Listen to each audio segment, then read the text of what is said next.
Hi, everybody. Welcome to another edition of Ice the Kicker. I am Glen and Matt, alongside, as always, with Matt Ferrara. Week 7 in the NFL is over, and it finished on Sunday night with an absolutely incredible game between the Seattle Seahawks and the Arizona Cardinals, going back and forth, multiple lead changes, going into overtime. A missed field goal in overtime gave Russell Wilson the ball. And Matt, when I saw that, I was like, oh, Seattle's going to win. It's over. And then Seattle couldn't get it done.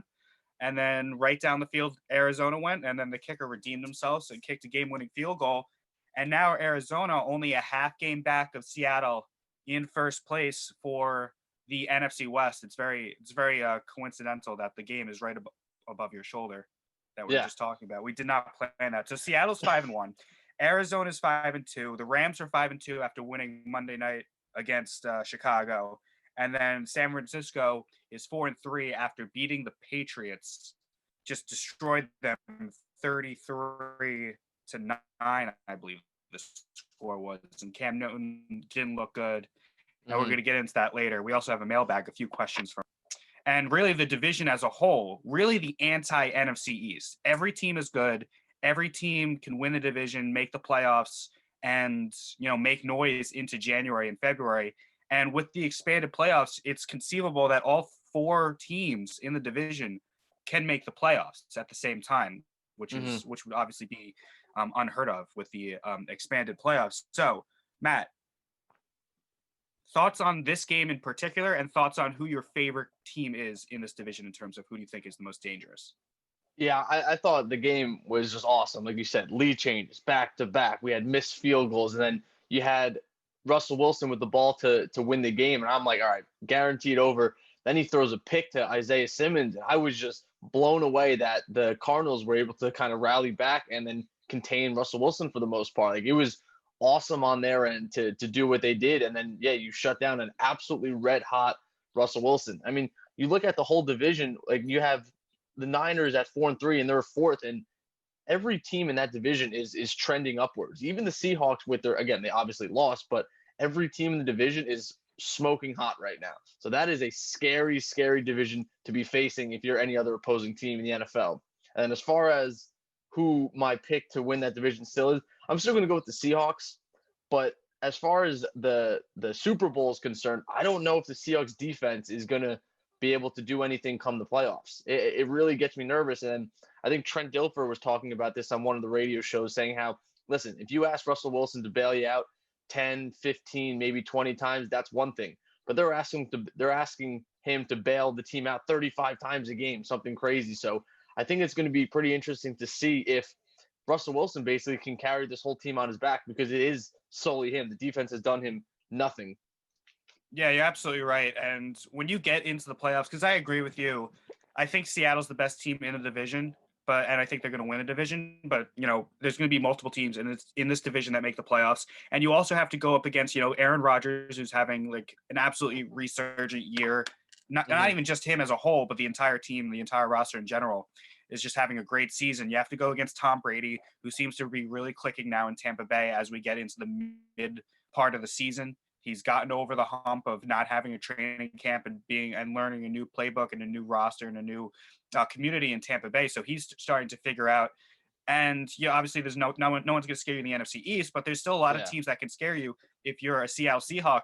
And I think this game, while it might not be a kind of it is a heartbreaking game anytime you lose in overtime on a field goal and you threw a pick, you had a chance to win. That's heartbreaking, but it's not like I guess, for a back of a letter phrase, a back-breaking loss. Then their season's not over because of this loss. It's not season altering. But it doesn't. But what it does expose is the weaknesses on this roster. I think Seattle was flying high going in undefeated, thinking they were the best team in the league. And, when you're undefeated, you have the right to think that. But I think this could be a good kind of learning experience for the Seattle Seahawks team to say, hey, if we don't play our best football, we could lose. And Kyler Murray and the Cardinals showed up at home under the bright lights and the national audience, and they beat the Seattle Seahawks fair and square. And I think that kind of punched Seattle in the mouth a little bit. So I'd be interested to see how they bounce back from that. Obviously, Pete Carroll, Russell Wilson, they're champions, they're winners, they're going to be fine. But it just goes to show, kind of like what we saw with the Packers last week, that on that any given Sunday, you could lose. And I Yeah. think that Seattle has a lot of things they need to mop up, especially on the defensive side, because, as much as I like Kyler Murray and I like the Cardinals, what they did can be done. If they can do what they did against Seattle, Aaron hmm Rodgers and Tom Brady can do twice as much damage. Yeah, and luckily with the Seahawks, you saw them this morning make a trade for Carlos Dunlap of the Bengals, so defensive end. So you'll get a little more help in the pass rush area there. But I still that might be a nice little band-aid for the time being. Hopefully it works out. But I still think they really need to reassess their kind of game plan and strategy going forward in the offseason and the draft with, all right, we need a defense. Your offense is firing on all cylinders now. We need to figure out how to stop these teams from scoring 30 points a game, because that's not a recipe for success there. Now, are they not getting enough pressure on the quarterback, or is their secondary not doing well? Like what's because for so long Seattle's Mm-hmm. prided itself on defense. Remember the Yeah. Legion of Boom back in Mm-hmm. their championship days when they went to back Super Bowls. So is it their pass rush or is it their secondary that's been letting them down?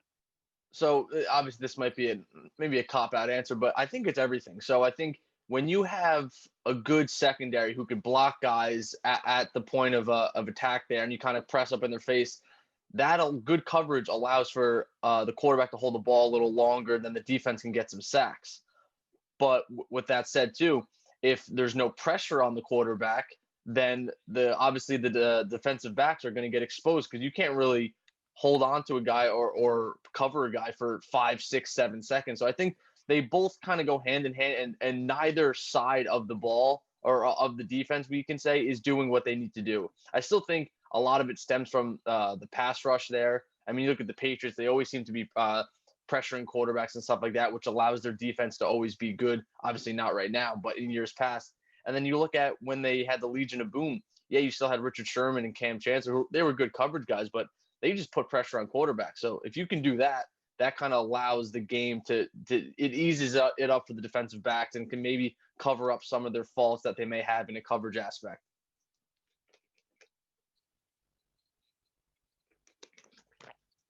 Kyler Murray probably had his best game as a pro on Sunday night. Went Mm-hmm. 34 for 48, 360 yards passing, 3 touchdowns and a pick. Also ran for 67 yards and a touchdown. So that's 4 touchdowns on him alone.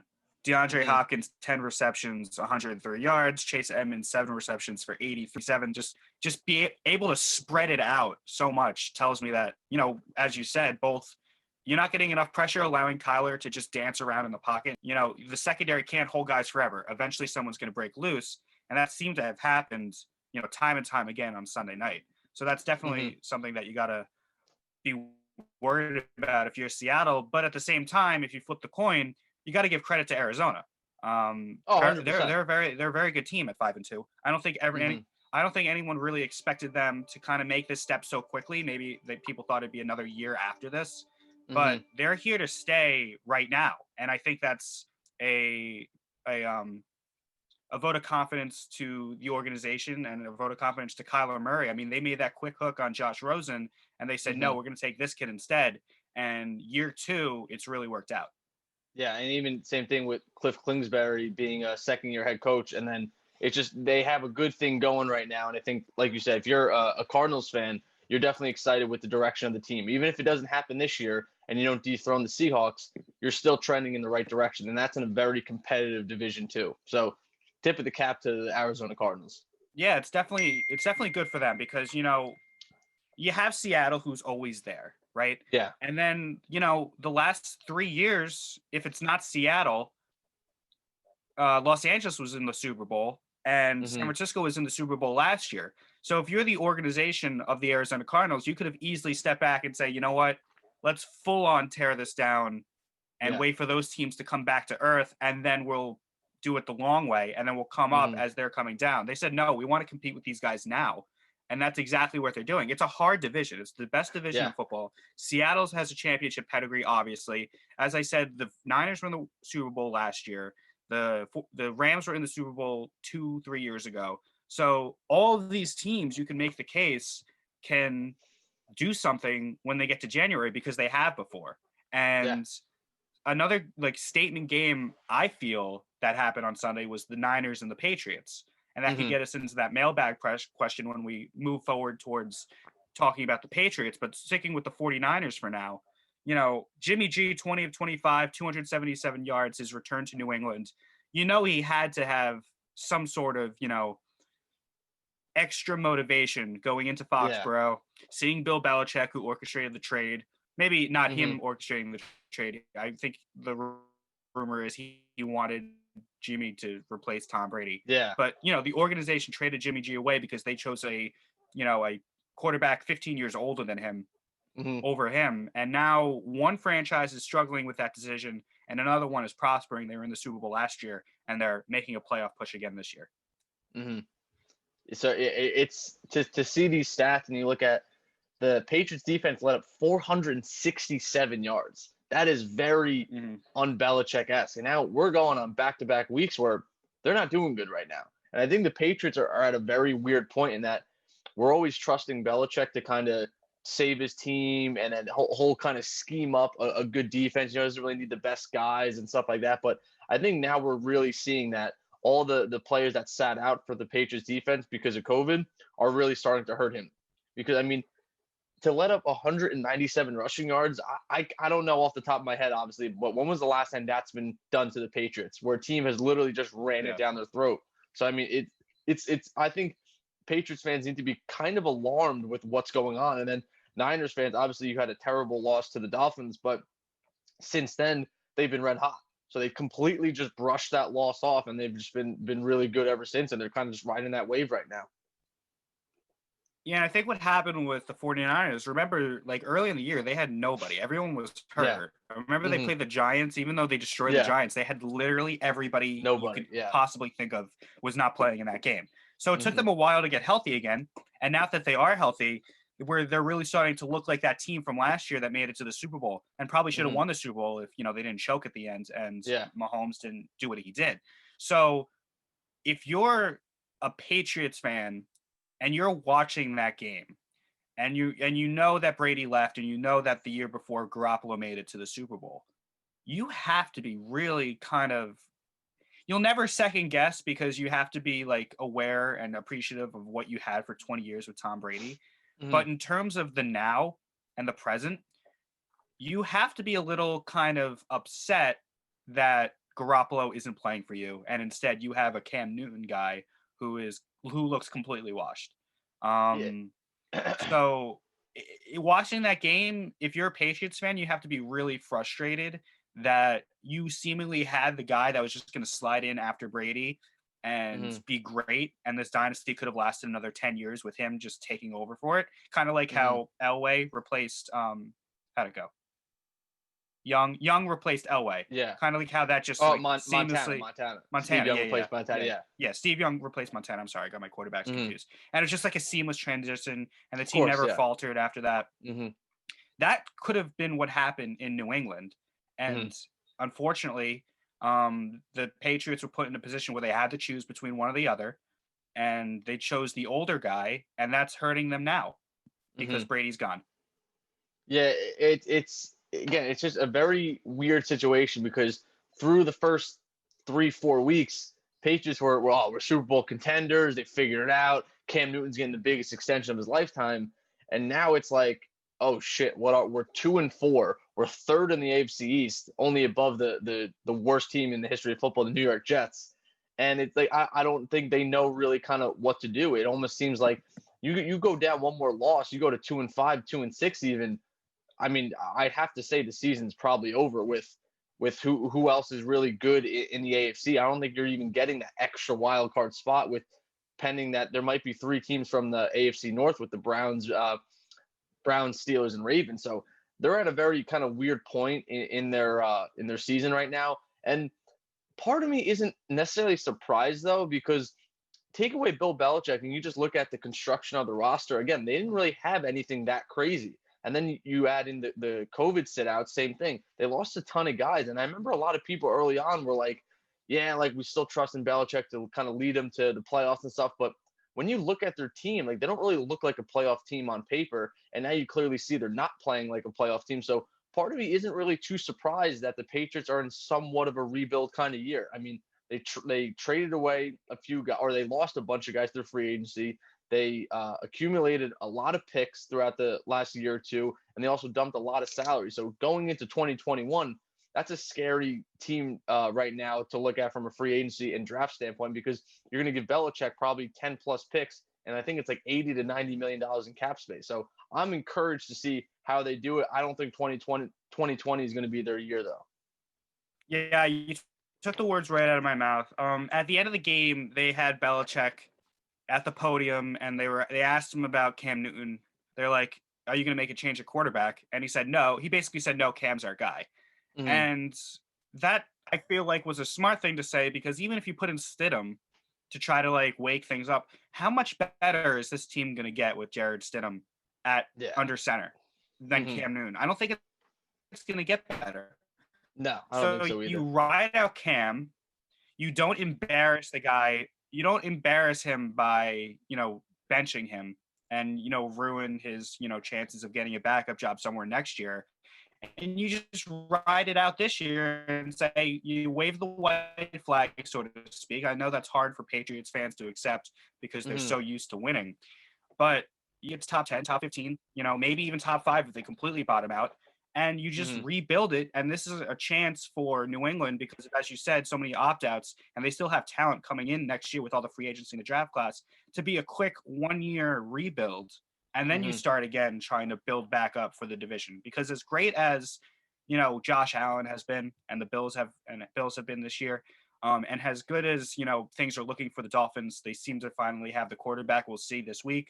Mm-hmm. It's not a insurmountable deficit that they faced in terms of talent for this division. So 1 year, this year being kind of like the wash, next year it wouldn't surprise me at all if they were right back on top of the AFC East. No, I 100% think so, because you're going to get those guys that they lost. I mean, a couple of guys they lost, or Pat Chung, he's one of their key guys on defense. Hightower, the linebacker, he's one of the best linebackers in football. So I mean, you lost two of your best guys on defense. Obviously, you're not going to be that good. So you get them back next year, and then again, you get all these draft picks, and you get guys under another year of Belichick. I think the biggest thing is going to be the quarterback. And while we're on the topic of Cam Newton, he was a guy that I was not high on at all. And I Neither was remember I. saying a couple podcasts ago, we're like, oh, we need to apologize to Cam Newton. I think we could take that apology maybe back a little bit, because basically what we kind of alluded to in probably our first or second podcast was that if Cam Newton is forced to only throw the ball, they're not going to be good. And that's a lot of what kind of I'm seeing right now is he was really forced to throw it a lot. The run options and stuff like that were not fooling the Niners, and then same with last week too. So I mean, you're not seeing a very good Cam Newton when he's not allowed to basically run the ball a lot. I mean, even he was 9 for 15 with 3 interceptions. Yeah. That is awful. Like I mean, that's a QBR of 3.5. That's got to be the lowest ever. A passer rating of 39. I don't think I've ever looked at my phone and seen those type of stats before. Like that's might be one of the worst performances in the history of football. I mean, can Cam Newton bounce back? I think so, but I think that he's so reliant. And I think the Patriots, you saw when they played the Dolphins week 1, that run option was just perfect. The run option, then it went into play action, and then everything developed. But once you kind of stop the run and you stop that run option, then you're making him throw the ball, and then you see what happens. So I think Patriots are in a very weird situation that they're not going to be used to losing this many games. Yeah, and the thing with Cam is that if you go back to 2015, his like MVP season with the Panthers when he made it to the Super Bowl, really his great year in the NFL, he was so dangerous because he was that multi-dual threat quarterback. Mm-hmm. Like he'll throw it down the field 50 yards and then he'll just take it and run. And he Mm-hmm. seemed to have lost confidence in his ability to do both. He doesn't seem to like really air it out, and he also doesn't seem to like kind of lower his shoulder, use his strength, and just body someone for 3 or 4 yards on first down to make it a second and short or second and medium. So I don't know where his headspace is at, but he doesn't seem like a confident quarterback. And you could have all the talent in the world. If you don't have, the confidence when you throw the ball that the guy's going to catch it or you're going to make the throw, and if you don't have the confidence that you're going to, scramble and gain 5 or 6 yards, you're just a deer in headlights out there, and defenses notice that. I mean, I'll tell you right now where his head's at. It's that I'm coming off a shoulder surgery with injuries to the shoulder prior to that. So who knows if that thing's even where it needs to be. And again, it's hard to expect anyone to come back and be throwing the ball as far and as hard like he used to prior to the injury. So that, I think, is the result of why he's not really airing it out downfield. And I think he's gone through, 5 or 6 years of being that mobile dual threat quarterback and taking those hits. So I think he honestly, to some extent, could be a preview of what you maybe see like a guy like Lamar or Josh Allen are in 6 to 7 years. I mean, you could only take those hits for so long, and that's why so many guys coming out of college, executives and GMs, they don't really like those mobile quarterbacks. Like, it's awesome for the first like rookie contract, 3, 4, 5 years, but like as far as longevity goes, I still think that mobile quarterback doesn't last. And again, maybe I mean, like we saw it with Michael Vick, right? Michael Vick, yeah. He was great with the Falcons. Personal stuff got in the way. He went to prison. Let's not forget that. And then he came back. He had one like really great year in Philadelphia, but it was more of if you take out the prison kind of separation between part A of his career and part B, it was still only a 4, 5, 6 year career. Like, you're not going to get that 20-year Tom Brady run with a mobile quarterback. And I think that's why, a guy who's mobile yet still able to be like a pocket quarterback, like a Mahomes, who do both, but is more of that pocket quarterback kind of guy, is more sustainable than like a Lamar Jackson type, who's kind of like a smaller, slender kind of kid. It's more of like going to get hurt. He's RG3 like is the perfect example. Remember, RG3 lit the world on fire. His like first couple years in the league, Redskins made the playoffs. They were the Redskins at the time, so I'm allowed to say Redskins. There you go. And then he just completely like washed out, and now he's been bouncing around as a backup. So it's important to have that quarterback that can do both, and Cam Newton can do both, and we've seen him do both in years past, but he just seems to have lost that, I don't know, confidence or ability. Maybe he just took too many hits. Maybe the physicality of his game I think the physicality of the game just caught up to him. 100%. I'm 100% agree with that. I don't think he wants to take those hits, and part of me is like, can you blame him? I don't know if I really can. It's a business decision. It's tough.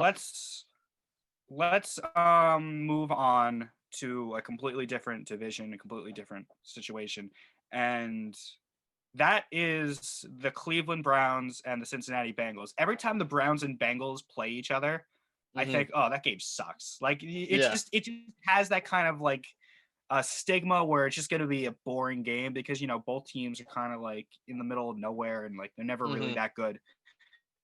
But this game was wildly entertaining. Mayfield comes out of the gate in the beginning and he's just terrible, right? And being this crazy game, kind of like how the Seahawks and Cardinals was, back and forth. And then Cleveland gets the win. And now they're 5-2. So I don't like Baker Mayfield. I don't think he's that good, but but he really played well after his initial like bad start. So what do we think about the Cleveland Browns? I mean, we know the Bengals are rebuilding. Burrow's going to be fine, I think, but they're just the talent on the roster is not around him. What do we think about Mayfield? Because it's a really interesting discussion to have when he's so inconsistent. And people really don't like him as a quarterback, but you can't deny the fact that his team is 5-2. So what do we think about the Cleveland Browns? So you look at their week 1, they lost 38-6 to the Ravens. Then they beat the Bengals. Then they beat the Washington football team. Then they beat the Cowboys. Then they beat the Colts. And then they got smacked by the Steelers. So what you're seeing is a 500 team. You're seeing a team that's going to beat bad teams, and you're seeing a team that's getting destroyed by good teams. I mean, their win against the Colts. The Colts are a pretty suspect team right now. No one really knows if they're kind of pretenders or contenders. And then it's unfortunate that you come out, you have this awesome offensive performance, 37 points against the Bengals, but then against the Ravens and Steelers, you're at a combined 15 points in 2 games. So it's like, you gotta make up your mind. I mean, they let up 38 points in both the Steelers and Ravens games. So those deficits right there tell me a lot about who the Browns are, because no one really cares at the end of the day if you could beat the worst team in football in arguably the Bengals. So, and no one really cares. Kind of same thing. Oh, you beat Washington, you beat teams from the NFC East. Yeah, that's awesome. Their strength of schedule clearly isn't that good, but how are you competing with those top dogs in your own division or in your conference? And then clearly we're seeing that they don't do well at all. And it's not even like they're close games that they're just losing. They're getting destroyed. Like they're not even showing any forms of life. So I still think the Browns are going to finish probably like 8-8, not make the playoffs. I think some other team is going to sneak in behind them. You might even see, I mean, this week they play the Raiders. I mean, that could be a team that sneaks in behind them. I just think they're 5 wins. They're benefiting right now from a pretty easy schedule. Yeah, I mean, their schedule is like really simple. Like it reminds me, remember the last time the Giants made the playoffs, they went 11-5, I think. They had the easiest schedule like ever. And then when they played the Steelers one time, they lost. And then when they played the Packers in the wild card round, they got destroyed. So you play who your schedule tells you to play. So you can't like blame or you can't kind of like criticize the Browns for having an easy schedule because they didn't pick their own schedule. Yeah. But if you look at their schedule, they're 5-2 now. They play the Raiders next week. You know, the Raiders are kind of like on the same level as the Colts. Like we don't know who the Raiders are. So, and they're at home. So let's say they beat the Raiders. They're 6-2. They go in the bye. Then their next 2 out of the bye are the Texans, bad team, Eagles, bad team, Jaguars, who knows, bad team. That could be 3 more wins. So that can get them to what, 9-2? 9. And then they play the Titans. Oh my God. Play the Titans and Ravens. So that can, let's say they lose those 2. That's 9-4. And then boom, Giants, Jets. We can realistically see them going into the Steelers game at 11-4. I mean, to totally retract what I just said about them being 8-8, when I scrolled down and I saw that schedule, that they're honestly that makes me feel a lot more comfortable. They're going to win 11 games and they're going to be the worst 11-win team in the history of the NFL. And even without Odell, like they still have Landry, they still have Kareem Hunt, they still have all these guys. I mean, again, it is what it is. They have Kareem Hunt, but with their schedule. Yeah. They're just fortunate enough that they're playing the NFC East, who is not a good team. I mean, not a good division, and they're just playing them at the right time. So I mean, just this is kind of stuff that people don't realize as far as like you look at wins and losses and stuff like that, and you look at teams, are they rebuilding? Are they this? Are they that? Like if you put say the Dolphins last year, their team that was horrible, and you put them against an easier schedule like this. That's what I mean. They could have easily gotten like maybe a 6 or even say 7 wins, and that would have been them, say, overachieving. But if you put them against a super hard schedule where you're playing like the NFC or AFC and NFC West, then you're easily looking at like 12 losses right there, even more. So it's like the strength of schedule, I think, really plays a big part in the overall team's kind of success. And I know that's kind of obvious, but I think that's something that needs to be kind of looked at when you're evaluating, especially our teams that are basically rebuilding, and the Jets too, and all these other teams. You really got to look at, all right, who are they beating, who are they losing to, and stuff like that. Because you're playing like the Chiefs and stuff like that, like you're not really expected to win. Yeah, and with the expanded playoffs, it's very conceivable that the Browns can make the playoffs very easily. Even with the Ravens and Steelers being better than them in that division with that 7th spot. So. It'll be interesting to see what happens when the playoffs actually happen and when they match up against a good team. But good for them. Like awesome. I mean, they benefited from it, and it's a perfect storm because they came in 3rd place last year, and the Bengals came in 4th. But they have a good roster for a 3rd place team. They got a new coach who's much better than Freddie Kitchens, who was just a nightmare, and. Now they played the 3rd place teams in all the other divisions, and then they got a good draw getting the NFC East. So that's basically a gift. They got a gift this year. Now they can make the playoffs. They can run into a game that they win. They're not going to beat the Ravens or the Steelers or the Chiefs, obviously. They're not even going to beat the Bills.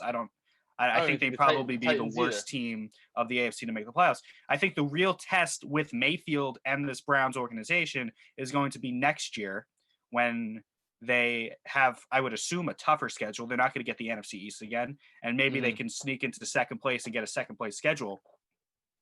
How are they going to play in that schedule? How are they going to do next year when their schedule is harder? Are they going to, take a step up? and be a consistent 9-10 win team, or are they going to take a step down and win 5? I think that's going to be the case because we saw it with that Giants team in 2016. They won 11-5 in a bad schedule. Then they got a second place schedule and a tougher division on the other side, and they won like 4 games. So yeah, I mean, that's a great point. And again, that's all stuff that when after the season ends, we just look at the record like, oh, this team was 6-10 and this team was 11-5. But you really got to look at that stuff. Like, all right, what comparable teams did you play from the year prior? So it's going to be really interesting. And like you said, they're probably going to benefit again by being a playoff team this year with potentially 11 wins. And they're still going to be that third place. So you're still going to get that third place schedule for the next year. So it's going to be really interesting to see kind of how that unfolds. And that's a really great point you brought up. And I'm going to start trying to look at that from basically every team's perspective.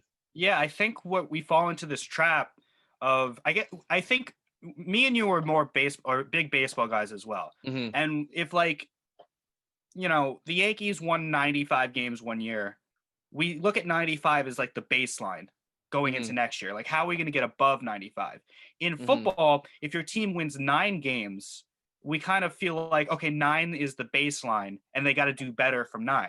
It's not like that with football. It's a completely different game. 9 isn't the baseline going from year to year. So if the Browns win 11, 12 games, people in Cleveland are going to be like, okay, 12 is the baseline. How are we going to improve from a 12-win team to a 14-win team? That's not how football is designed. Because of the schedule and because of the constant, roster turnover and because of the salary cap and everything's getting moved around, you really start from 7. I think every team starts unless you're terrible, every team starts at 7, and then the variables bring it up to 9 or 12 or whatever. Like, you don't just start the win total you had last year as like the base of where you have to be the next year, because it doesn't work like that. Yeah, I mean, again, this is I don't know what episode we talked about this, but I had a kind of saying. I said, and I got this from Omar Kelly, one of the Dolphins' main sports columnists, and he was saying every team's schedule is basically set out for you to go 8-8, and then when you look at it and dissect it, usually you look at, all right, there's 3 wins there are going to be losses, and then there's 3 guaranteed wins against just the shitty teams, and then you have the 10 games right there, and those are kind of toss-up 50-50 games, and those are going to dictate pretty much how the season goes. And then when you really look at it in that sense, or like you said too, you look at 7 wins, then how am I going to get to that 9, maybe 10, or hey, maybe I'm at that 5 or 4, and now I'm in a top 7 draft pick. So it is really interesting when you look at that. And then, like you said, yeah, if your team wins 11, 12 games this year, like even the Browns, I don't think that should be expected for them to do the next year. Let's move on. Before we get to the mailbag, let's talk quickly about the Giants-Eagles game. Because, the Giants, I feel like the NFL wants the Giants to be in the playoffs because the NFC East is so bad. And every time I look, I'm like, okay, if this happens and this happens and this happens and the Giants win, we're right in this thing. But the Giants shoot themselves in the foot every single game. You look at the Steelers game, they could have won. They could have stole that game. The Bears game, they could have stole. The Niners game, they got destroyed. Let's not even talk about it. The Rams game, they could have taken if Jones led the team down in the final drive. This Eagles game as well, the Cowboys games, all these games they could have won. Now, this year, it's fine. It's a rebuild. Like, you're supposed to lose. You want that draft pick. But at this time next year, these losses that they're having are going to be completely unacceptable because it'd be year 2 of Judge and year 3 of Jones. So I hope they're getting their losses out now, but at some point you got to win. Because you got to know that you can win. You need to know in the back of your head when you go on a 2-minute drive to win a division in week 17 next year that you've done this before. The Giants continue to shoot themselves in the foot in a game where they were winning by 11 points with 6 minutes to play. I don't care if you're rebuilding. You have to win that football game. Daniel Jones, I mean, I like the kid. Seems like a nice guy. I don't see the improvement that everybody else sees in Giants land. I don't know if I'm just a pessimist. People will say that I am, but that's fine. 20 career games. He has 23 fumbles. He's lost 15 of them. He has 19 interceptions. That's 34 turnovers in 20 games. I don't see him making better decisions this week than he did in his first game against Tampa last year. Mm-hmm. Um, I don't know. When at some point Daniel Jones, it has to click and he has to make better decisions with the football. Like he continuously makes really, really bad choices. The interception he had last week against the Eagles, you can say it was on Ingram, Yeah. but at the same time, like he threw it a million miles an hour on a little Mm-hmm. 5 yard slant route. Like you got to Yeah. have to be, you need to know what kind of touch you need to put on the football. Mm-hmm. The fumble was bad. You knew that was coming to end the game. Yeah.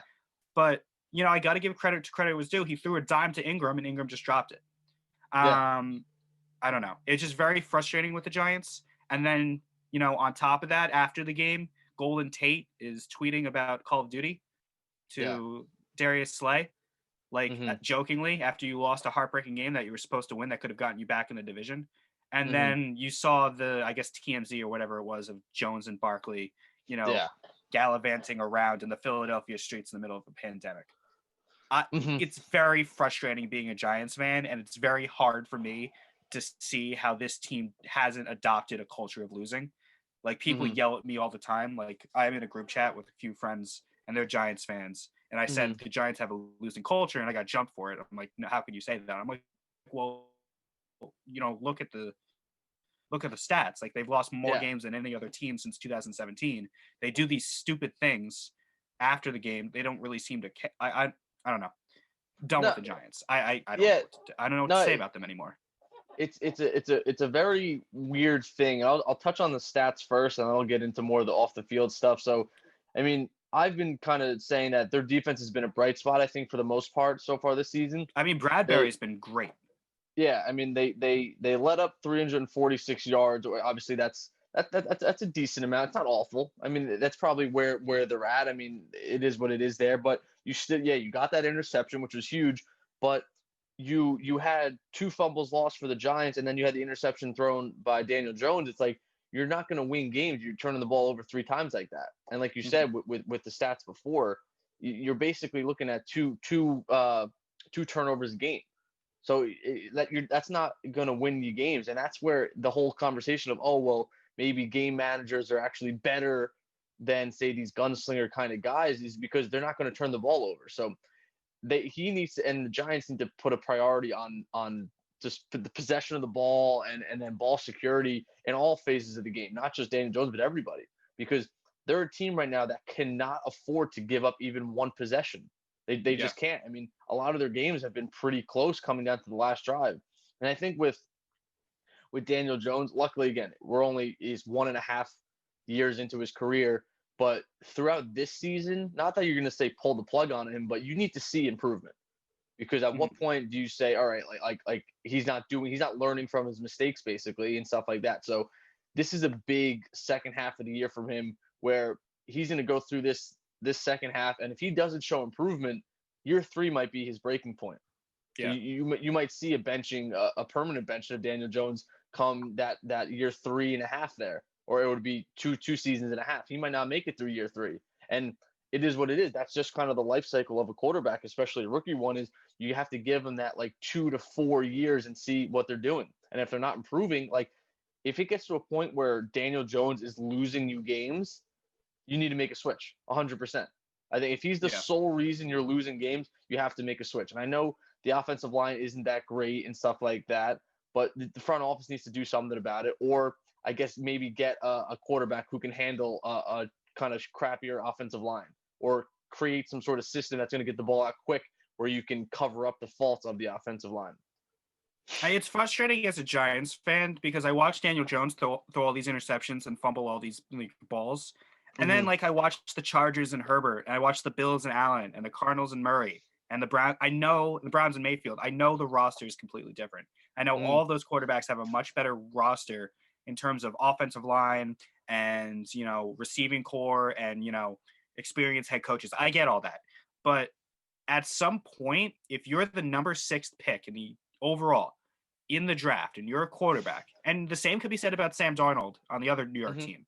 Mm. Eventually, you need to put the team on your back. If you're really that guy, you need to take all of that, I guess, all that baggage that your organization carries, and you got Mm. to put it on your back, and you got to go out and win a football game.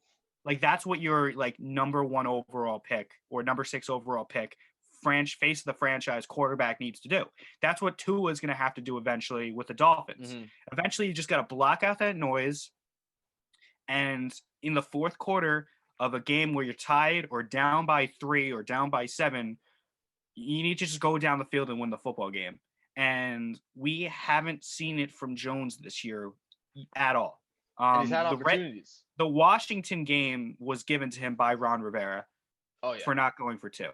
But, the Steelers game in week 1, remember he had that 17 play drive, ended with a pick in the end zone. Yeah. He had a chance in the red zone of the Browns game to win the game with a touchdown. The 49ers game, they got killed.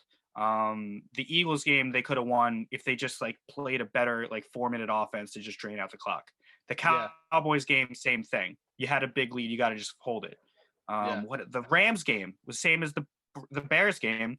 You could have went down the field, you won the game with a touch. Like, eventually, my franchise quarterback, my first round quarterback, needs to do those things, and he has 8, 9 more games this year to do it a couple of times. And then year 3, he has to do it consistently, or else you got to make a change here. Yeah, and that's the thing. I definitely don't think anyone should be pulling the plug on Daniel Jones just yet. Obviously, if they have that potential pick for Lawrence or Justin Fields, that might get interesting. But I don't think we're there just yet. I still think I want to see him play a whole nother year out. But yeah, to me, year 3 is going to be under a microscope. And yeah, like you said, even if it's say unfair to have to do all these things, it is what it is. You're getting paid and you're getting drafted to do these things and to kind of carry your franchise. Russell Wilson's doing it. He gets sacked, I think, more than anybody in the history of the NFL through X amount of seasons. So basically, the way I see it, if he can do it, why can't my guy? And especially when Russell Wilson was, 3rd, 4th round draft pick, something like that. So that's kind of how you got to look at it. And then going back to what you were saying about the Giants and they're kind of off the field stuff. So what I see, and again, it's tough to really kind of put a statistic on it or even say it's the 100% the truth, but who is their leader? And that's kind of what I'm wondering. And you even when Eli was there, Eli isn't that guy, that kind of rah guy you're really going to rally around. Again, correct me if I'm wrong, but I don't think he is. Like I more so am trying to imagine like what would Michael Strahan do, who is an awesome leader and team captain with this team right now. Like I'm not seeing anybody kind of take that step up. And obviously we're not in the locker room, but I don't think Daniel Jones is that guy. Maybe Saquon, that's where they're kind of losing it. But I more so am looking to the defense. And I know Logan Ryan is a veteran, but he's there on a 1-year rental.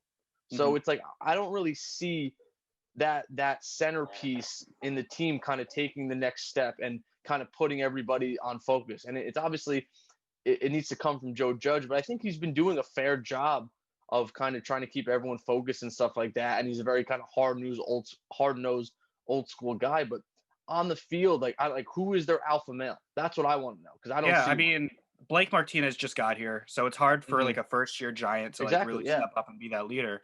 But you look back into those years where the Giants made the playoffs and won Super Bowls, they had guys like Strahan, and they had guys like Justin Tuck, and Osi Umenyiora, and Antrel Roll, who wasn't a top 5 safety in the league, but was just an absolute like star in that locker room. Like people listened to what Antrel Roll had to say on the Giants.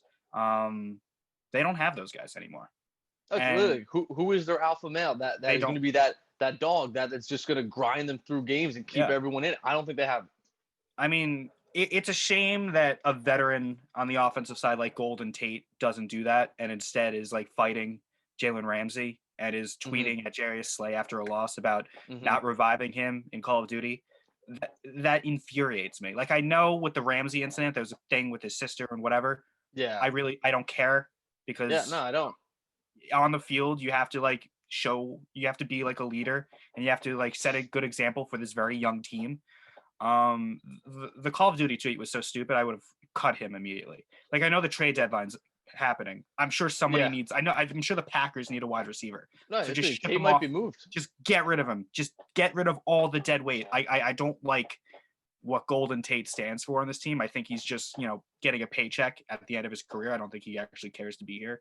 The Jones Barkley thing bothers me, not only because it's a pandemic and you shouldn't be outside if you're, in a bubble kind of situation where in the NFL, like you're getting tested all the time. And if you test positive and then games get canceled and that looks bad, it's not even that. You shouldn't be going to a bar after a loss. That's just me. If I lost a game, I'm not going to a club.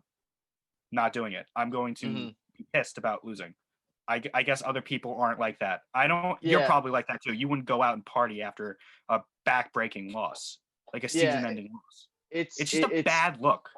It's so tough, and like some people are going to be like, oh well, like they got to get their mind off things and yada yada. Like, I get that, and I get for them sometimes it is just a business, like you said, like Golden Tate, like he's just could be collecting a paycheck. But then if you think about Kobe and LeBron and then Tiger Woods and stuff and the Jeter, like you just think about like imagine they just lost a game like that. Like I don't think you're gonna see them at a club. I don't even think you're not even gonna see a smile on their face. And obviously those are the top tier kind of alpha males in the history of sports, but that's what you want. And maybe if you're not even kind of a shell of that, then maybe that's not a guy you kind of want on your team. Like I want a guy who's going to be pissed. Like, listen, take the night to be pissed. Listen, if he was out and about the next day or the day after, listen, I get that. It's your off day, you got to kind of clear your mind. But like during the game or just after the game is over, like I get, it might sound stupid, but I prefer for you to be mad a little bit. Like I don't know if that's dumb to say, but like I you agree, should be a little bit, especially when you're a professional athlete. It's like this is your job. Like I don't know. It's such a weird thing because some people are going to be like, oh, well, it's fine if they just brush it off. Like it shows that they're mentally tough. But like you want to see some emotion, and I think that's where I think Giants fans are at, where their team right now is flirting with not giving a shit and then kind of being mentally tough and brushing it off. Like you almost want to see a helmet thrown, or not that you want to see a temper tantrum, but you want to see some friggin' emotion. You want to see something, and I don't think any Giants fans are feeling that right now. Yeah, I just thought, like, imagine, like, Odell went to a club. Like, he'd get absolutely destroyed. Oh, my God. Yeah. I remember Odell lost a game in Philly when he was on the Giants. It was the year they made the playoffs. And it could have clinched a playoff spot for them. And they lost the game. It was a tough loss. I think it was like a last-second loss, whatever. Remember he punched the wall by the locker room, and he put a hole in it? And people were like, oh, this kid's, like, immature, blah, blah, blah. He's a diva, In my opinion, I don't know if you agree, I'd rather have that kicking nets, that kind of like pissed that you lost, want to win more than anything in the world, than 30 minutes later, like doing a joking tweet about Call of Duty to the guy that just beat you, or going to a club after the game, after a loss. I know it's completely different in terms of the Giants aren't winning anything this year anyway, opposed to the game that Odell played, where it was a playoff like implication game. But a loss is a loss. I'd rather see a guy, Odell, not necessarily punching a wall because you can break your hands, like Amari Stoudemire punching a fire hydrant, remember, in the playoffs that one year. But I'd rather see something on that kind of level of the spectrum than what I'm seeing from these current Giants. Yeah, and to kind of use a comparison or analogy with that, like I think from a coaching standpoint, even just thinking about it from a teammate standpoint, I think it's a lot easier to reel someone down from that level of, say, intensity and maybe it's even anger than it is to get someone ramped up. Like, again, we've both played sports. We played baseball together. You can see the guys where if they don't care, they're not going to care. Like, it's so hard to get those guys who are kind of mellowed out and they don't really care to get them to care more. But those guys who already care a lot, you can reel them down as far as their antics and stuff like that. But the fact that passion is there, I love that. And that's kind of just going into all this stuff. Like, I know people say Odell's a diva and stuff like that, but like, I still think he's an alpha male type kind of personality. And yes, he was a little maybe immature in throwing stuff. And obviously that's a lot to handle, but it looks bad. But like you said, he gives a shit and he really cares and he wants to win. So it's like, I'm with you. I would rather have that guy punching holes in the wall than nothing at all. And it might sound weird, but that's just how I feel. I'd rather a guy who gives 100% to wanting to win and is pissed after it doesn't go his way. Yeah, I agree 100%. So that'll wrap up the Giants portion of the show. So let's do this mailbag and wrap it Mhm. up that. Sounds good. So we got, sticking with the NFC's, Brito says, should the Cowboys give Dak the bag when he comes back? I think so. I'd give it to him. I'm not crazy about. I don't think Dak's like a top 10 quarterback, but Mhm. he's had he had a great year up until he got hurt, and he was Mhm. really like proving himself. He was having a really really good year in my opinion. Yeah. He does things that I don't. I'm trying to articulate this the way I want. Last year when he played last year, he didn't have a good year. Mhm. People were like, "Oh, are they actually going to give him this money?" He Mhm. had gonna like kind of just like back into the playoffs because the roster around him isn't that great. The Cowboys aren't that good, but there's a price to be put on the thing we were just talking about with the Giants, and that's the leadership. And Dak's Yeah. leadership of the Cowboys is second to none. Like Mhm.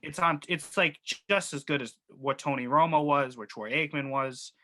Yeah. I would give Dak the bag because I don't think you can copy the level of respect that his guys have in the locker room for him.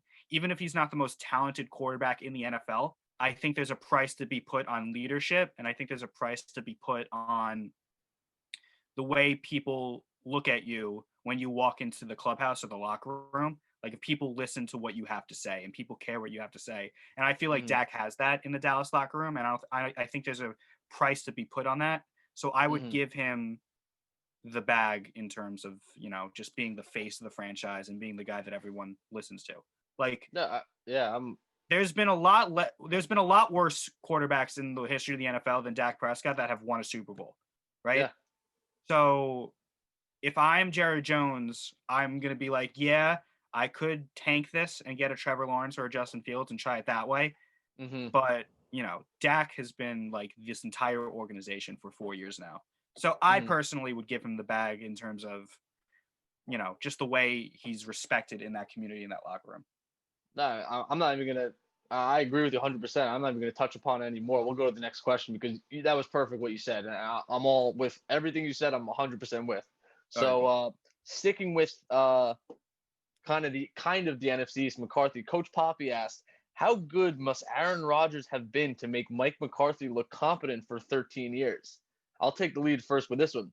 I think that is a great question because McCarthy he looks like he has no idea what he's doing. There's He's no throwing his control. own players under the bus. Yeah, there's no control of that locker room. And then to touch upon what you said with Dak, Aaron Rodgers is a great leader, which it clearly seems that he was the sole reason why this team was successful. And I know McCarthy, I think, gets a lot of credit just because of having Aaron Rodgers. So I Mhm. think, to answer Coach Poppy's question, Aaron Rodgers is legit, and I honestly think could go down as one of the best quarterbacks ever. He just needs that one or two maybe extra rings to kind of solidify it. But from a skill standpoint, I mean, you're seeing it this year too. Aaron Rodgers is the man.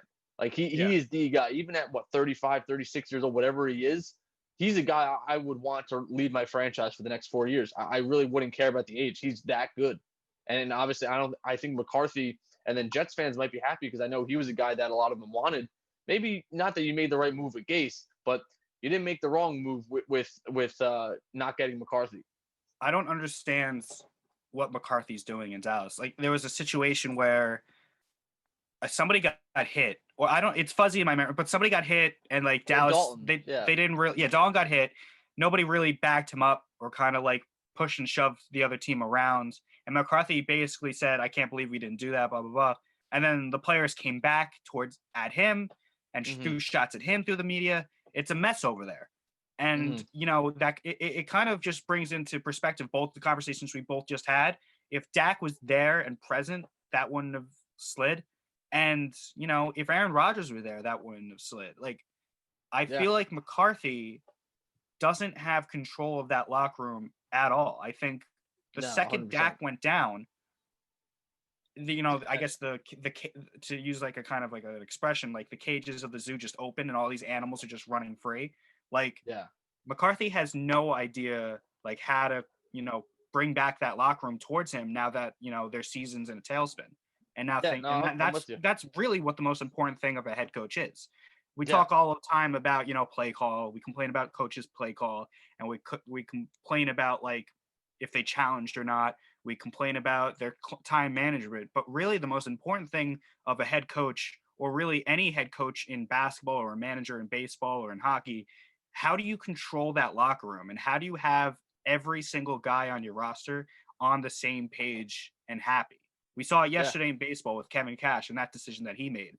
Does he Mhm. lose the locker room now? So when these Yeah. little things hit the wall, how do you as a head coach bring everyone together and have everyone in a cohesive unit to like be on the same page and everyone believe in the system that they're running? The second Dak went down, McCarthy lost that, and he hasn't Yeah. been able to get back, and it's been 3 weeks now, and that could Mhm. cost them the division, whether it's to the Eagles or to the Washington football team. So it really speaks volumes about the quarterbacks that McCarthy has had in Dak Mhm. when things were going okay in Dallas when he was with Dak, and when he had Rodgers. Because when he had Rodgers, everything was fine. They won the division every year. They made it to the NFC Championship game a bunch of times, and they won a Super Mhm. Bowl. So it really seems now that you've seen the divorce between McCarthy and Rodgers that it was Rodgers who was, the guy in that locker room and not McCarthy. Yeah. Yeah. A couple other two quick ones right here, and then there's two more that I want to expand upon. Alec Palmetti asks, "Is Matt Ryan on the move next season?" I can't. The Falcons suck. They always. I can't believe the way they lose games. But he Like doesn't suck though. That's the thing. that's a good point. So That's a good point. I think they just need a defense. But like you hand the ball off. I just remember you hand the ball off and he just falls into the end zone. Yeah. Like the poor Falcons. Like what's Matt Ryan's contract? I'll look it up right now. And I wonder if it will Ryan force his way out of there. That's what I was wondering too. His contract might dictate kind of if he forces it, but it's so tough because their offense is still good. It's just they just can't hold a lead. So to me, you gotta reinforce the defense by all means necessary. I mean, there was a couple year stretches where the Packers had a bad defense or the Patriots had a bad defense, and we had the same conversations about Brady and Rodgers at some points. But yeah, I don't think it's so hard for like quarterbacks who have been with a franchise for so many years to just pack up and leave. So I don't know if that's going to happen. The only way I see Ryan leaving is if the Falcons say we need a new quarterback, and I don't think they'll say that. Yeah, so his contract right now, he's getting 18. Ooh, this is interesting. He's getting 18 mil this year, and then next year is still like part of it's like I guess guaranteed or whatever. He's getting $40 million next year. Oh my god. And then but then there's a potential out after that where you wouldn't have to pay him 26 and then 8 mil. I mean, my bad. You wouldn't have to pay him 41 and then 36 million in 2022 and 2023. So to me, the shitty part of that is that you're paying him the 40 next year. But no one's gonna pick that up. So they might have to cut him, and you're gonna eat though $50 million in dead cap space. I don't think they can afford to. So he might be sticking around for next year, and then after 2021, I think they maybe make a change or they draft a later guy this year. But Matt Ryan, I still think based off that is your quarterback for this year and next year, definitely. Yeah, it's a shame. He deserves so much better there. Yeah. He should have won the Super Bowl, right? Yeah. And then, the bad play calling, really, and the, the collapse of the defense really cost him that Super Bowl. And then he had the lead against the Cowboys. The defense couldn't hold it. The onside kick disaster. The lead last week when the running back just fell into the end zone. We could have just taken a knee. Really, Also, like, just take a knee, like, from the line of scrimmage. And just kick really, it was a chip shot field goal anyway. Yeah, what's the extra friggin' 5 to 10 yards? Yeah. That's a great point, too. Yeah, it reminded me of that Giants Super Bowl when Bradshaw kind of did the same exact thing. Fumbled. Just kind of dropped in. Just fell in, but like I don't know what Atlanta's doing. Matt Ryan definitely deserves better. If he can get if you put a gun to his head and you said, do you think it'd be better for your career if you left? I think he'd say yes, but I think he's tied there for another year. I don't think anyone can do anything about it. Yeah, that's a good point. Sticking with quarterbacks, Joe Roma asks, is Scam Newton, I haven't heard that one yet, is Scam Newton done forever after this year? I think he'll get a backup job somewhere. I think his years as like a starter franchise quarterback are completely over. I think that's a fact. I think he'll land a backup job somewhere. You got guys like RG3 and Colt McCoy hanging on as backups in the NFL. I think Cam can do the same thing. I don't think he'll be out of the league next year. I just don't think he'll be a starter. Yeah, if anything, he might stick around with the Patriots, but I think they're going to try to find a different avenue to get a quarterback that they more so are in love with. Like Newton kind of fell into their laps, and it was the best of a bad situation this year. But on the flip side, does Cam Newton want to be a backup quarterback? Like he has a lot of other interests in life. Yeah. So if like this offseason presents itself like last offseason did, and he's a free agent going into like close to when the season starts, he might just, pack it up and go. So yeah, no, he might be more of like a. If he's able to accept the fact that he's a backup now, then I'll think he'll be in the league because I think people will jump on the name and the talent. Mm-hmm. But if he doesn't want to be a backup and he's content on being a starting quarterback in the NFL, I think he's done in the NFL. That is a very good point. So last two, this is from Nico. He asks, are the Bucs the NFC favorite? No. I think the Packers are the favorite. All right. I know they lost to the Packers. I know the Packers lost to the Buccaneers. Mm-hmm. But I think when push comes to shove in January, if the game's at Lambeau Field in the NFC Championship game in sub-zero weather, I think Rodgers gets that done. I think it's conceivable. If you told me the Buccaneers are in the Super Bowl, I'd be like, yeah, I can see that. But I think that the Packers have something to say about the Buccaneers being the favorite, and I think the Seahawks still have something to say about the Buccaneers being the favorite. I wouldn't call the Buccaneers like the clear-cut NFC, best team in the NFC. I think the Packers, they had a one hiccup game against the Buccaneers, and then they, looked great last week. So I'm going to go Packers as I'm speaking this very minute. Yeah. So I'm going to say, so we both predicted the Seahawks to be the NFC favorite. I think I would maybe at this point retract that and say that the Bucs or Packers are ahead of them.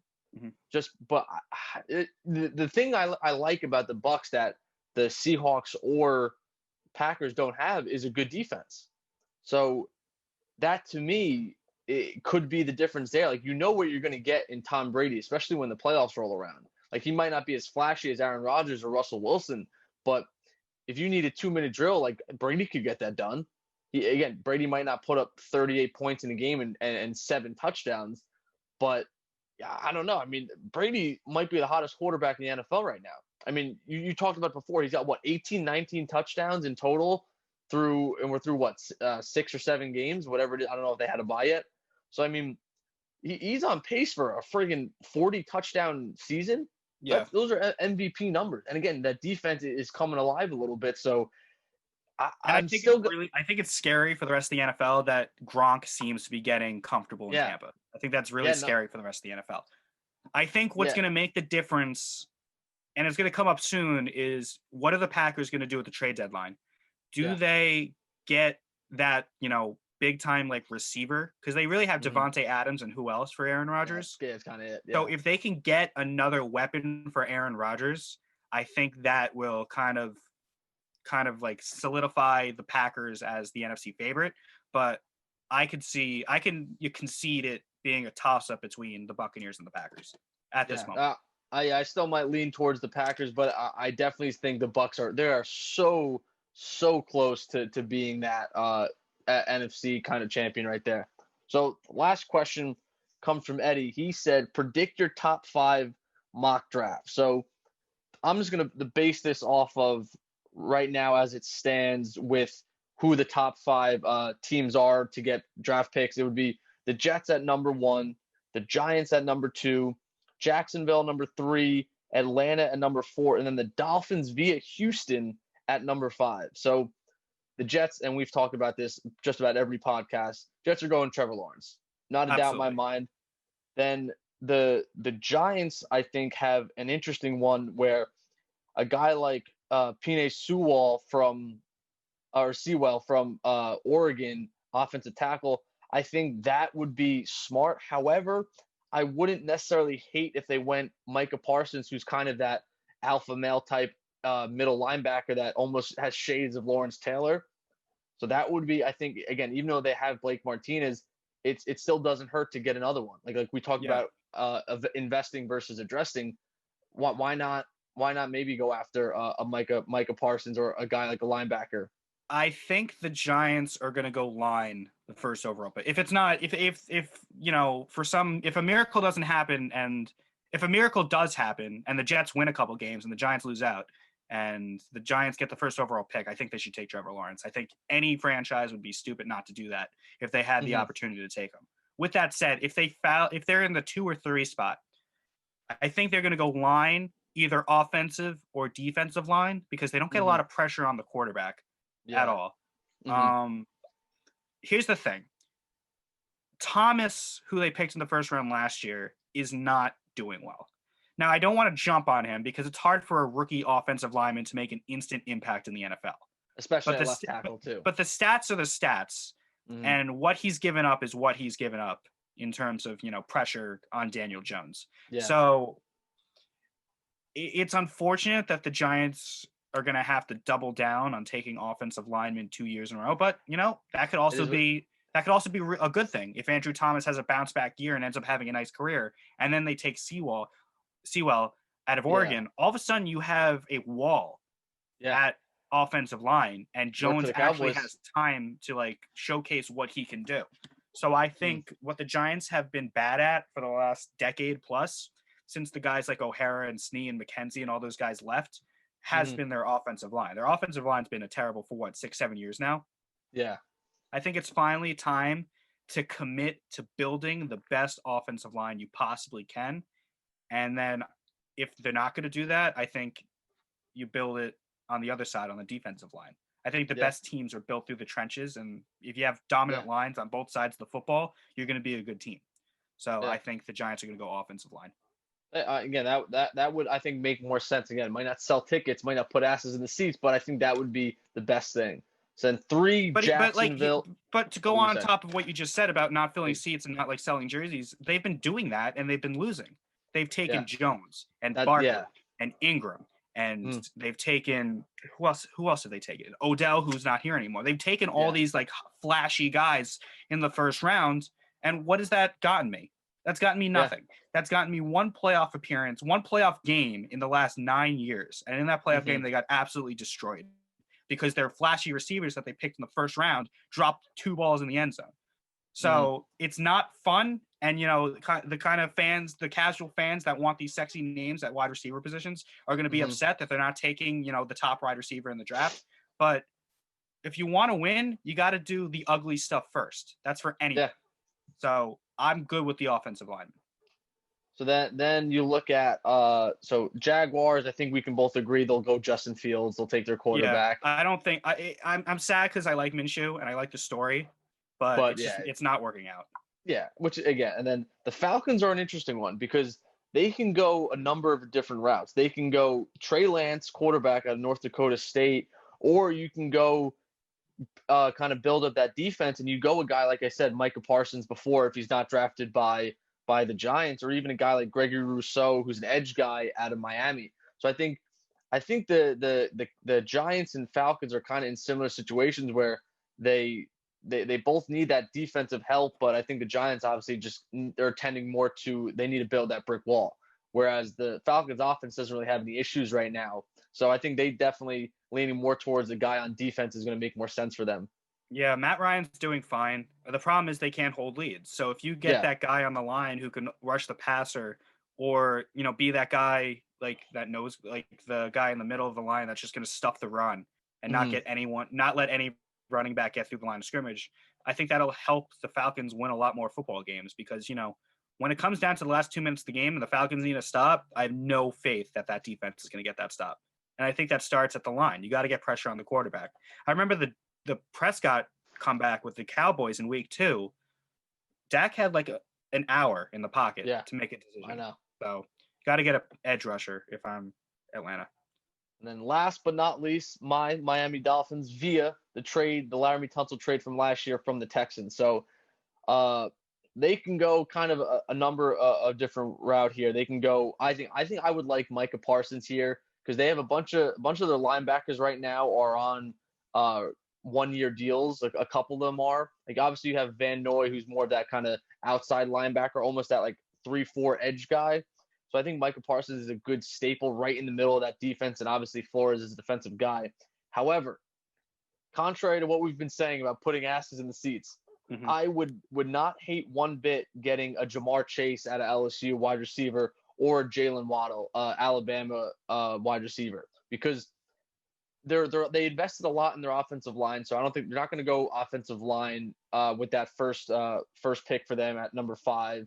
And I still think defensively, Micah Parsons would make sense. I think they have good edge guys right now. I don't think they're desperate enough to try to go with a Gregory Rousseau. So, and their wide receivers are pretty slim in what they want their guys to do. Like you have 2 big guys in Preston Williams and Devontae Parker, but you have no run after catch guys. And that's what Tua thrived on at Alabama, was hitting his guys in open space and letting them run, and just hitting guys in stride and letting them run really, really fast around everybody. And you get those yards after catch. So I think a guy like a Jamar Chase or Jalen Waddle would be perfect for them with that first pick at number 5. I think it's interesting if the Dolphins didn't have this pick, right? And they had they just had their first round pick in the draft, right? And it would be what, 15, 16, kind of that area. Like 14 right now. 14. Yeah. Now, would they have made the switch already? Because if you didn't have this top 5 pick, now that you have this top 5 pick, now I think it's important to throw Tua out there, see how he does. Let's say he does good, right? And he has a really good second half of the season. And now the Dolphins are like, okay, let's get him that wide receiver that's going to make him better. Or he's like, it's kind of like, and you're like, okay, now we need to address the defense, right? You know what I'm trying to say? So I think these last 8 games and how Tua performs dictates whether they go offense or defense in this pick. I think if he lights it up, I think they're going to go. And let's say that he lights it up and they just barely miss the playoffs and the defense is okay. I think they're like, okay, let's get him that receiver. And let's make this like a dynamic offense now with Tua and the kid that you just Jamar Chase or Jalen Waddle. Yeah. So let's get him. Let's have that dynamic duo. Or if like the defense gets destroyed this last 8 games, then they go defense. Like I think I think this is such a to be determined pick for the Dolphins based on how Tua plays and how they play as a whole as a team. Yeah, I mean, that's an absolutely perfect point. And then obviously, I mean, I'll say it, but what if he gets hurt? Yeah. And then at least you have that potential top 7-ish kind of pick to get a quarterback.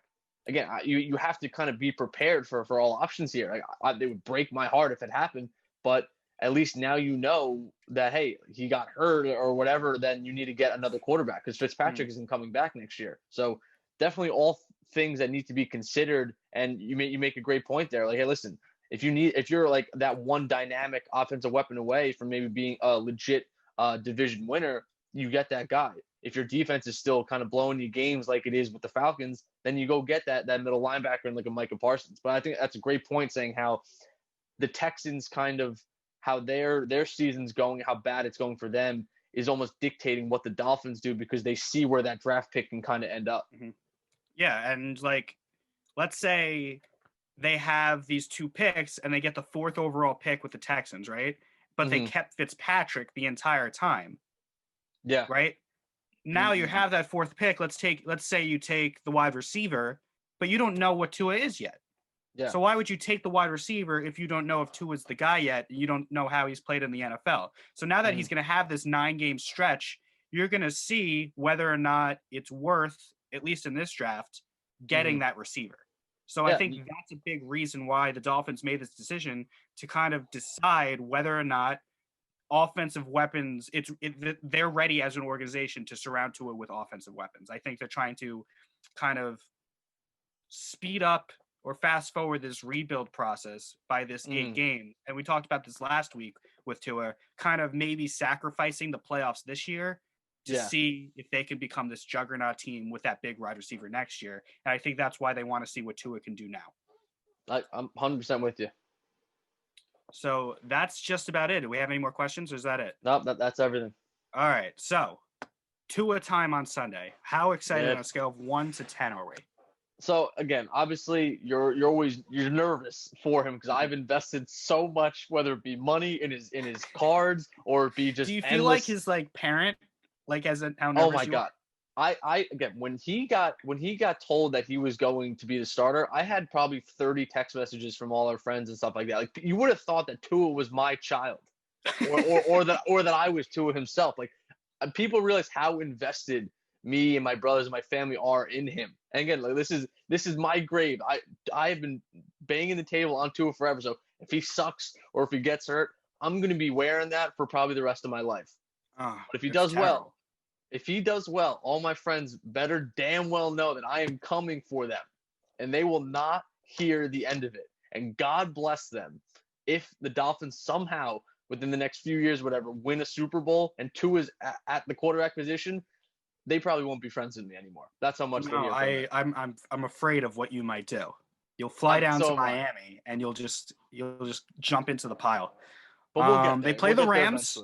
That's a little nervous with the defensive line that they have, throwing him right into the fire against a very good team. So, but I think that's good. I think you don't. There's pros and cons to both putting him against a bad team and putting him against a good team. But why not see what they can do what he can do it against elite defense? And if he lights it up, that's all great. Everything's looking perfect. But if he does bad, it's the Rams defense. It's Aaron Donald. Like, it's supposed to be bad. You again, like we keep talking about, they're rookies. They're going to make some rookie mistakes, and you just want to see. All right, say he has a bad game, say 3-4 interceptions, whatever it is. Does he learn from it for his next game? Is this basically last 8 games, whatever it is, 9 games, going to propel them to continuous and sustained success in year 2 and 3 and 4? And if that means sacrificing 8 games in the 2020 season, I can live with that, because I just sacrificed a whole year of my life last year when we knew we were going to suck. So what's an extra basically 9 games if it means the quarterback can now potentially learn and get better? So I'm not going to be too result driven. Like, obviously you want to see him win and you want to see him do well, no doubt. But if he makes, say, a bad interception, how is he going to do the next drive? That's what I want to see. Is he going to come back and then learn from his mistakes? So that's what I'm looking for. All eyes are going to be on that game. I think that's going to be one of the most highly publicized games of the week. Good week of games. The Giants and Bucks on Monday night. The battle for the NFC East on Sunday Night Football. What a national televised game that's going to be between the Eagles and Cowboys. It's getting to that point in the season where you start looking at the standings and you start looking at the wild card and who's going to play who and who's making the playoffs and who's making a push. So it's amazing how fast the NFL season goes. We're already halfway through. Once this week's over, it's going to be the halfway point. So going to be interesting to see. So that'll just about do it for this episode. Next episode, we will talk Tua probably the entire time. Hopefully it's a good thing. we will see. For Matt Farrar, my name is Glen and Matt. Thank you so much for watching, and we'll see you next week.